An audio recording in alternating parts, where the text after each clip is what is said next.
The story begins with the main character waking up in the middle of the night, drenched in sweat. His dreams are haunted by strange images, places he's never been to, and people he's never seen. As he stares at the ceiling, he wonders why these dreams feel so real. Could they be memories? But that doesn't make sense. Or does it? The next morning, the world outside seems different. The air feels heavier, and the colors around him seem duller. He goes about his day, trying to shake off the strange feeling, but it follows him everywhere. At school, he notices something unusual. A girl he's never seen before keeps staring at him. She's seated in the corner, her gaze piercing, as though she knows something he doesn't. He tries to ignore it, but her eyes feel like they're burning into him. During lunch, she approaches him. Without any introduction, she says, "You don't belong here, do you?" The words send chills down his spine. What does she mean? Who is she? That evening, as he walks home, he feels like he's being followed. He looks over his shoulder but sees no one. The quiet streets seem louder than usual, the shadows longer. He quickens his pace, his heart pounding. Suddenly, a voice calls out from behind him. It's her again, the girl from school. She doesn't explain why she's there but warns him, "They're coming for you." He demands answers, but before she can respond, the ground beneath them shakes. From the shadows, strange figures emerge. They're unlike anything he's ever seen. Tall, with glowing eyes and twisted shapes. Fear grips him, but the girl doesn't seem surprised. Instead, she pulls out a strange weapon, something that looks like it belongs in a sci-fi movie. "Stay behind me," she orders. He's frozen, unsure of what to do. The creatures attack, and she fights them off with incredible skill. It's clear she's done this before. But why is she protecting him? When the fight is over, she turns to him,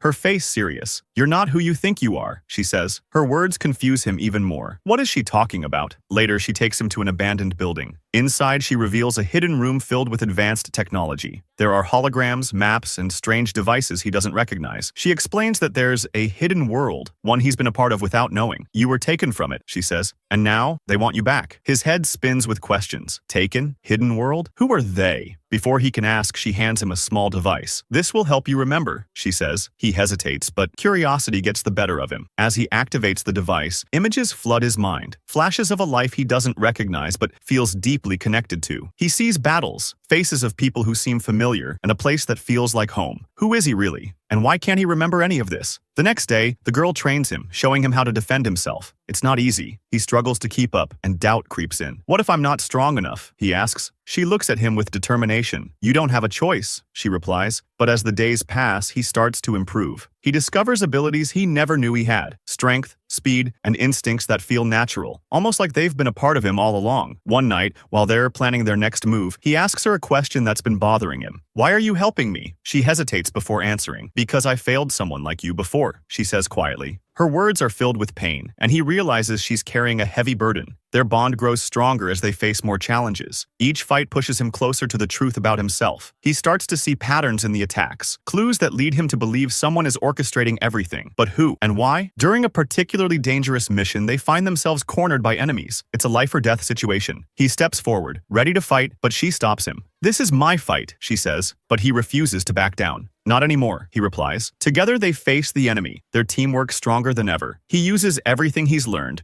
and for the first time, he feels like he's truly in control of his destiny. When the battle is over, they uncover a shocking truth. Someone close to him has been hiding secrets, someone he thought he could trust. The betrayal cuts deep, but it also fuels his determination. As they stand in the aftermath of the fight, he turns to her and asks, "What if I can't handle what's next?" She places a hand on his shoulder and says, "You're stronger than you think. You've already come this far." Their journey is far from over. The threats are growing, and the answers they seek are still out of reach. But one thing is clear, he's no longer the person he was at the start of this journey. What would you do if your entire life turned out to be a lie? Could you handle the truth no matter how painful it is? If you enjoyed this story, don't forget to like, share, and subscribe to the channel. And let us know in the comments, what would you do if you discovered you were part of a hidden world?